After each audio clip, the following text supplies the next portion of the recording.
वर्षा की माँ सुमित्रा जी उसके बालों को सहलाते हुए दुखी मन से उसके कुम्हलाए हुए चेहरे को निहार रही थी। 1 महीने के भीतर ही वर्षा का चेहरा मुरझाकर एकदम छोटा सा हो गया था। जब सुमित्रा जी को यकीन हो गया कि बेटी गहरी नींद में सो चुकी है तो वह उसे चादर ओढ़ाकर उसके कमरे से बाहर चली गई।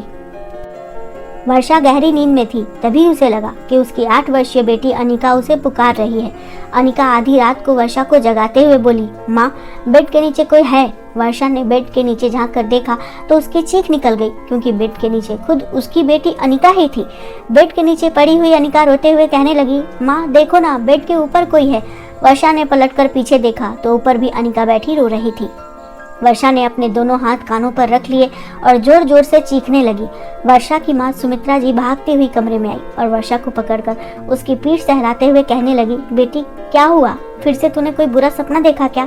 अचानक से जैसे वर्षा को तेज झटका लगा, वह फुट फुट कर रो पड़ी और उसे याद आया कि उसकी बेटी अनिका तो इस दुनिया में ही नहीं है, तो वह बेड के नीचे या ऊपर कैसे हो सकती है? वो हिचकियां लेकर रोने लगी। सुमित्रा जी घबरा गई। उन्हें लगा कि फिर से वर्षा को दौरा पड़ गया है। उन्होंने तुरंत ही डॉक्टर को फोन लगाया। आधे घंटे के अंदर डॉक्टर घर पहुंच गए थे। डॉक्टर ने वर्षा को इंजेक्शन लगाया तो इंजेक्शन के असर से वह थोड़ी शांत हुई और धीरे धीरे उसे नींद ने आ घेरा। सुमित्रा जी चिंतित स्वर में डॉक्टर से कहने लगी, डॉक्टर साहब, मेरी बेटी ऐसी कब तक रहेगी? डॉक्टर ने कहा, देखिए, हमने इनके सारे टेस्ट करके देख लिए हैं, इन्हें कोई समस्या नहीं है, बस ये ठीक से सो नहीं पाती, इसलिए इन्हें बुरे बुरे सपने आते हैं। कुछ दिनों में यह ठीक हो जाएगी। सुमित्रा जी के मन को तसल्ली नहीं मिल रही थी। उन्हें बहुत घबराहट हो रही थी, क्योंकि जब से उनकी नातिन इस दुनिया से गई थी, वर्षा बिल्कुल टूटकर बिखर गई थी। वर्षा का पति उधर अलग ही परेशान था। वह तो अपनी पत्नी को खुद से दूर जाने ही नहीं देना चाहता था, लेकिन सुमित्रा जी खुद जिद करके अपनी बेटी को अपने पास लेकर आई थी ताकि उसका अच्छे से ध्यान रख पाए। आनंद ने भी सोचा था कि वर्षा कुछ दिनों के लिए अपनी माँ के साथ रहेगी तो शायद सामान्य हो जाए, लेकिन यहाँ आने के बाद भी उसकी हालत दिन पर दिन बिगड़ती ही जा रही थी। महीने भर पहले ही वर्षा की बेटी अनिका अपने कमरे में मृत पाई गई थी। वर्षा तो अपनी बेटी को उस हाल में देखकर अपनी सुध-बुद्धि खो बैठी थी और वो वहीं पर बेहोश होकर गिर पड़ी। सप्ताह भर के बाद उसे होश आया था। घर वाले एक तरफ वर्षा को संभालने में जुटे हुए थे, दूसरी तरफ अनिका के गम से वह लोग उबर नहीं पा रहे थे। वर्षा को समझ नहीं आया कि आखिर अनिका को हुआ क्या था। घर वालों ने उसे बाद में बताया कि अनिका के कमरे से एक जहरीला सांप निकला था और उसके पैर में सांप के काटने का निशान भी था। पता नहीं कैसे उसके कमरे में जहरीला सांप घुस गया था और उसके काटने से ही अनिका की मृत्यु हो गई थी। सभी लोग सदमे में थे। हालांकि घर के आसपास सांप दिखाई तो देते थे, लेकिन किसी ने नहीं सोचा था कि कोई सांप नन्ही सी अनिका के कमरे में भी घुस सकता है। अब लापरवाही कहें या संयोग, लेकिन यह अनहोनी हो चुकी थी। बस तभी से वर्षा अपनी सुध-बुध गवा बैठी थी। बार बार उसे यही लगता था कि उसकी बेटी उसे बुला रही है। हमेशा उसे लगता था कि वह एक ही सपना देखती है। उसकी बेटी बेड पर बैठकर कहती थी कि माँ, बेड के नीचे कोई है, और जब वह नीचे झांककर देखती थी तो उसकी बेटी रोते हुए कहती थी कि माँ, बेड के ऊपर कोई है। वर्षा को खुद में ही लगता था कि जैसे वह अपना मानसिक संतुलन खोती जा रही है, लेकिन डॉक्टर ने जांच करके बताया था कि वह बिल्कुल ठीक है। तब ऐसे सपनों का क्या मतलब था, उसे कुछ समझ नहीं आ रहा था। ऐसे ही एक दिन वह सोई हुई थी, तभी उसकी बेटी उसे जगाते हुए कहने लगी, माँ देखो ना, बेड के नीचे कोई है। इस बार वह बिल्कुल भी नहीं डरी। वह प्यार से अपनी बेटी को बाहों में भरते हुए कहने लगी, कौन है बेटा बेड के नीचे, मुझे बताओ। अनिका रोते हुए कहने लगी, माँ, मैं कब से तुम्हें बताने की कोशिश कर रही हूँ, लेकिन तुम तो डर कर रोने लगती हो। वर्षा को समझ नहीं आ रहा था कि यह कोई सपना है या हकीकत। फिर भी उसने बिना डरे कहा, बेटा तुम तो मेरी जान हो, मैं तुमसे कैसे डर सकती हूँ। तुम खुलकर बताओ बेटा, तुम आखिर यह सब क्या कर रही हो। अनिका रोते हुए कहने लगी, माँ, उस दिन जब तुम बाजार गई थी तब पड़ोस में रहने वाला मुकेश घर आया। वह मेरे साथ लुका छुपी का खेल खेलने लगा। मैं उससे छिपने के लिए बेड के नीचे पहुंच गई। मैं छिपी हुई थी और बहुत खुश थी कि वह मुझे ढूंढ नहीं पाएगा, लेकिन मुकेश ने मुझे ढूंढ लिया और उसने मुझे बेड के नीचे दबोच लिया और मुझे बेड टच करने की कोशिश करने लगा।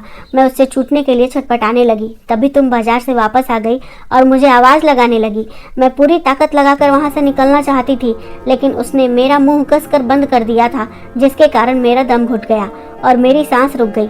जब मैं मर गई तो वह झट से उठकर खड़ा हो गया और उसने कमरे का दरवाज़ा भीतर से बंद कर दिया। फिर वह पीछे वाली खिड़की से कूदकर बाहर गया। वो कोई इंजेक्शन लेकर वापस आया और मेरे पैरों में लगा दिया, जिसके कारण मेरा शरीर नीला पड़ने लगा। फिर थोड़ी देर के बाद आकर उसने कमरे में एक सांप फेंक दिया और पीछे वाली खिड़की से पहले की तरह ही निकलकर अपने घर चला गया।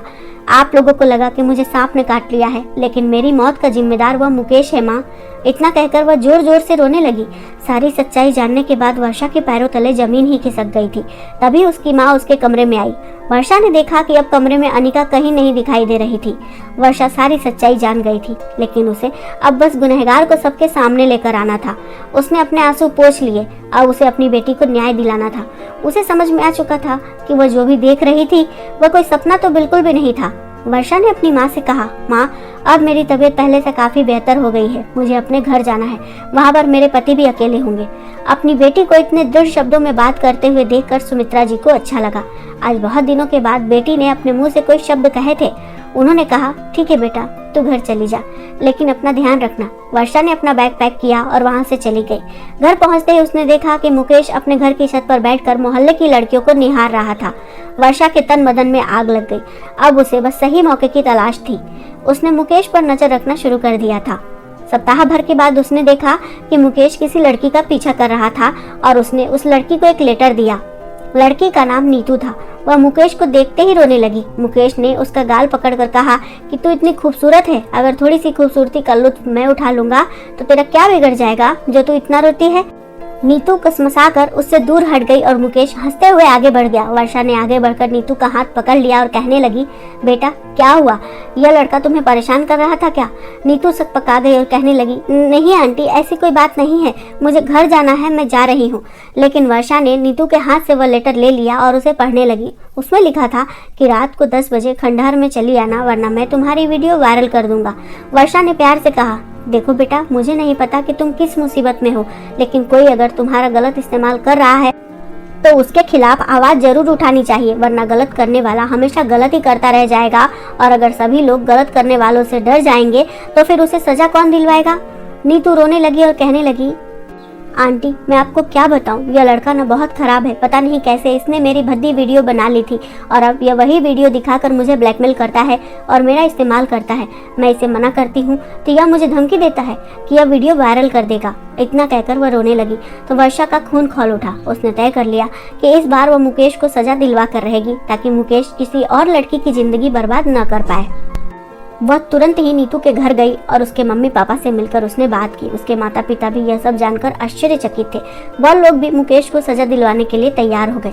सब ने मिलकर प्लान बनाया और सभी लोग पुलिस के पास गए। पुलिस ने उन्हें मदद का आश्वासन दिया। रात को जब नीतू मुकेश के बताए हुए पते पर खंडहर में पहुंची तो वहां पर पहले से ही मौजूद पुलिस ने मुकेश को रंगे हाथों गिरफ्तार कर लिया। मुकेश ने भागने की कोशिश की, लेकिन इंस्पेक्टर साहब ने उसे ऐसा घूसा मारा कि उसकी नाक से खून बहने लगा और उसका सिर चकराने लगा। वर्षा ने राहत की सांस ली कि आज उसकी बेटी का अपराधी जेल की सलाखों के पीछे था और अब मुकेश किसी और लड़की की जिंदगी बर्बाद नहीं कर सकता था। मुकेश जब जेल की सलाखों के पीछे पहुंचा तो उसे भी अनिका दिखाई देने लगी। अनिका हंसते हुए कहने लगी, अब मेरे साथ लुका छिपी नहीं खेलोगे। अनिका को देखते ही मुकेश डर के मारे थर थर कांपने लगा। वो जेल में सजा तो भुगत ही रहा था, लेकिन साथ ही अब उसे हर रोज अनिका भी दिखाई देती थी। मुकेश पागलों की तरह चीखता चिल्लाता रहता था। सबको लगा कि मुकेश पागल हो गया है, लेकिन जब उसकी जांच की गई तब उसकी रिपोर्ट नॉर्मल आई तो सबको लगा कि वह अपनी सजा से छुटकारा पाने के लिए पागल होने की एक्टिंग कर रहा है। इसलिए अब जब वह रात को चीखता चिल्लाता था तो पुलिस उसकी जमकर कुटाई करती थी। अनिका को इंसाफ मिल चुका था।